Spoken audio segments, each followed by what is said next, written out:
Everybody else wants to lower their prarabdha. One who's on the spiritual path wants to increase the prarabdha, take the load, because we want it to be done quickly. 12-year karma, intense involvement is good enough to drop all that.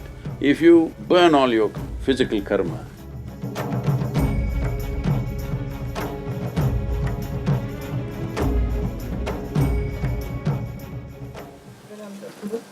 So a few days back, said that Cauvery Calling is a 12-year commitment, and if you commit to this, your karma for this world will be taken care of.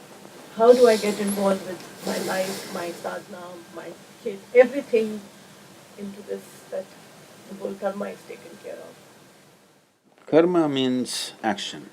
Action is happening on four basic dimensions of life: body, mind, emotion, energy. When one takes up sadhana, spiritual sadhana, why certain things are adjusted for different people in different ways, even the same practice is given, we make it happen differently for different people, because not everybody's prarabdha is the same bag of karma, it's different bags. Depending upon… see, let's understand this way, if you have to use modern terminology, prarabdha is like a software, it has been set like that. Now when you're on the spiritual path, we want to increase the size of our prarabdha. Everybody else wants to lower their prarabdha. One who's on the spiritual path wants to increase the prarabdha, take the load, because we want it to be done quickly. We don't want it little by little happening a whole lifetime. Whatever physical karmas we have, we want it to be done quickly. Whatever psychological and emotional needs we have, we want it to be done quickly as possible. Some just want to skip the whole thing, then they will take brahmacharya, sannyas like this. They don't even want to get into it, they want to skip the whole thing. Others try to work it out fast, so that increase the volume of the karma. It is burdensome, but it gets over soon.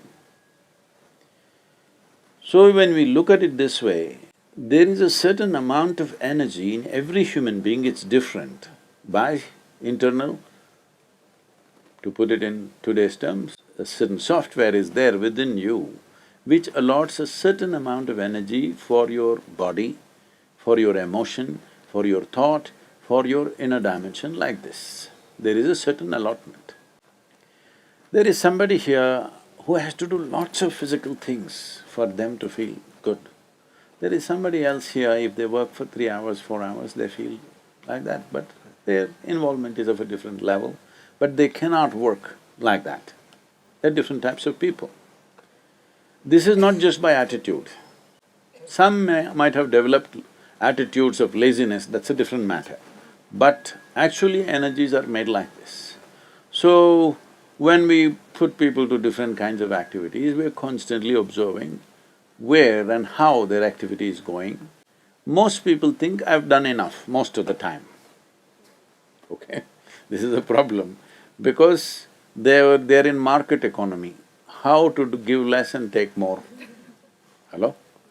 If you go to the marketplace, if you went to buy vegetables, Mysore market you must go, it's a must visit. I have spent so much time in Mysore market, you must go and see. It's a place to go. So if you go there with 100 rupees or today maybe 1000 rupees, and you bring back 200 rupees worth of vegetables home, people at home will say, you're a fool. But you went there with 1000 rupees and brought 2000 rupees worth of vegetables by bargaining and bargaining and bargaining, they say, oh, she's smart. So what is the principle of smart and fool? If you take more and give less, you're smart. If you give more and take less, you're a fool. Yes, that's a basic principle. So this is why this subjectivity and objectivity matters. In subjectivity, if you give more and ask for nothing, you're really smart. If you give less and want to take more, you make a bloody fool of yourself because you lose your life. What could have been a simple thing could have been a profound experience for you. You miss that simply because you're thinking, how… what will I get, what will I get, what will I get? See, this is happening. You've done Shunya meditation? The Shunya meditators know this very well. They sit like this, literally body is disappearing. Then you want to do something, you want to get enlightened that day. All you get is numbness in your leg.